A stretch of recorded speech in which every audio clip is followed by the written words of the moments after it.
What then about Santa Claus? Santa Claus, Ikhwan, also known as Saint Nicholas. Saint Nicholas actually, Ikhwan, was Turkish. That he was an individual who was born in an area in Turkey, approximately in the year 270 Christian era, and he was involved, Ikhwan, he was one of those who were involved and was a participant in the Council of Nicaea. If any of you have done any looking into the Bible and how the Bible was changed and so on, you will know that in the year 325 Christian era, there was a council or a big shura meeting, if you like, in and among Christendom, where they brought individuals, all of the high priests within Christendom together. The Roman Empire, the Roman Emperor Constantine, he was sick of the fighting that had taken place after the death, or after the ascent of Isa ibn Maryam, after the ascent of Isa ibn Maryam. What happened, Ikhwan, in and among Christendom was that Christians split. After Isa ibn Maryam had ascended, Christians split into three groups. There was a group who said that the one who was with us was God himself. There was a second group who said that the one who was with us was the very Son of God. And there was a third group who said, in fact, the one who was with us was a prophet of God. And they were known as the Ya'qubiyya. They were known as the Ya'qubiyya. The first two groups came together and fought against and killed the majority of the Ya'qubiyya, those who held and maintained that it was not the Son of God, it was not God himself, but that it was a prophet of God. And so what happened very quickly after the ascent of Isa ibn Maryam, those who held that he was only a messenger, they were killed other than a few of them. But some of those beliefs, the belief that he was God himself, or the belief that he was a son of God or a messenger of God, caused difference in and among Christendom, and you had individuals who did not accept that he was a son of God. And those individuals, Ikhwan, would be crucified and they'd be burnt at the stake.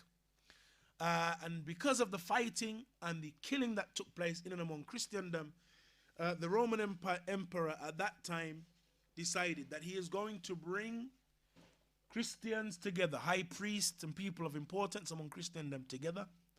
He was going to unite them under one roof, and then they were going to codify the Bible. That is, we're going to remove from the Bible that which is creating the problems, that which causes you to have the opinions that you have, and that which causes you to have your position. We're going to remove it from the Bible, and we're going to unite upon one book that is not the cause of differing and fighting among you. And so they removed a number of the books of the Bible, the Maccabees, they removed many of the books, the Apocryphas, many of the books were removed from the Bible, those books that they considered incongruent with the message of the Bible. And so when those books were removed, the rest of Christendom were united upon this one book that, as far as they were concerned, had one message. And that occurred and took place in the year 325 Christian era. One of the main and the most active and the most superior of the people of knowledge who were present at that time was this Nicholas from Turkey, and he went on to become a saint, and he was given this title of Saint Nicholas. But that was very late. In fact, it wasn't until the 19th century that he was considered a saint. In any case, Saint Nicholas was the one, Ikhwan, who was considered the origin of Santa Claus. It should be known that Santa Claus and the term was something that was incorporated again into the whole affair of the celebration of Christmas, the name Santa Claus being given to him was actually, there was a Dutch individual, and he was actually a Dutch a writer in a magazine and cartoonist, and he used to draw cartoons of Saint Nicholas, and he would call him Santa Claus, which is Dutch in origin. At that time, up until the 18th century, he was considered, or when he was drawn, he wasn't actually considered jolly at all. Yani, they would depict him as a short man bent over with a long white beard, short man who used to wear a large black cloak. There was no red cloak, Ikhwan, as we see in this nice rosy cheeked man. Rather, it was an old man who was bent over, and he was known to be quite harsh. In fact, he was known to discipline children. And not only known to discipline children, but he was known to beat the living daylights out of children. He was known for that. And that is why when you hear in the famous song, you better not pout, you better not cry. I'm telling you why. Why? Because Santa Claus is coming to town. Because if you were unruly, it was believed that Santa Claus will beat the living daylights out of you. And that was the picture and the image that was given to Santa Claus at that time. So how then did Santa Claus become this happy picture and figure that we now see them depicting him as? Believe it or not, Ikhwan, it was Coca-Cola. It was Coca-Cola in the early 19th century, in the early 1900s. After they had, because it was by law, they had to remove, Coca-Cola originally had cocaine within it. It actually had a small trace of cocaine within it, and that's what gave it the kick. They replaced it with caffeine. It wasn't quite the same, and so their sales began to drop. And so they needed a marketing campaign that would bring them back into popularity and cause their sales to soar again. And so their marketing campaign revolved around Santa Claus and St. Nicholas. And so what they did was they did a series of cartoons depicting Santa Claus and St. Nicholas as a cheerful fellow, as a happy fellow, drinking, you guessed it, Coca-Cola.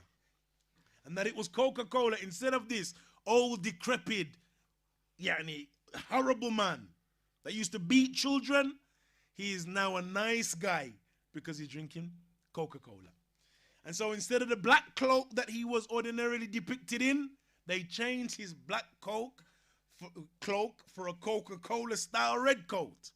And that was where the red garment came in, and the happy, cheerful Santa Claus that we see. Similarly, as far as him being upon or having flying horses or what have you, or reindeers and what have you, that similarly came from that god that pagan god that was known for giving out gifts, that she was depicted as being an individual who used to fly in the sky on horses. And so they incorporated that into the whole image of Santa Claus, changed the horses for reindeers, and thus, Ikhwan, we had the birth of Santa Claus as we know him. And that, Ikhwan, is how Santa Claus and how he was incorporated into the whole of the Christian festivities and the celebration of Christmas. And when we analyze, Ikhwan, when we look really then at some of the origins, there is yet much more that could be said. When we look at some of the origins, Ikhwan, of how Christianity, how Christmas and the celebration of Christmas came about, then we see, Ikhwan, that its origin revolved around, Ikhwan, not having a robust principle that relates to bid'ah. If Christians had a robust principle connected to innovations, related to innovations, that would disallow and would be a barrier against any innovative practices being incorporated into their religion, then it is possible that their religion would have remained a lot purer than it is today.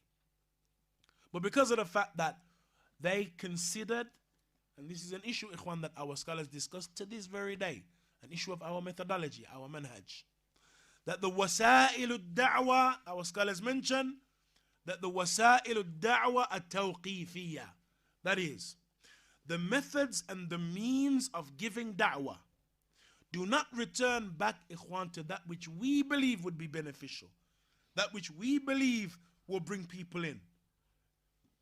But it returns back to text. Whatever was done by the Prophet ﷺ and by the companions, then, ayyuhal ikhwa, that is what is considered da'wah, a means of da'wah. As far as us incorporating that which is not from our deen into the practices or into our giving da'wah, then that, ikhwan, goes against our methodology and against our manhaj.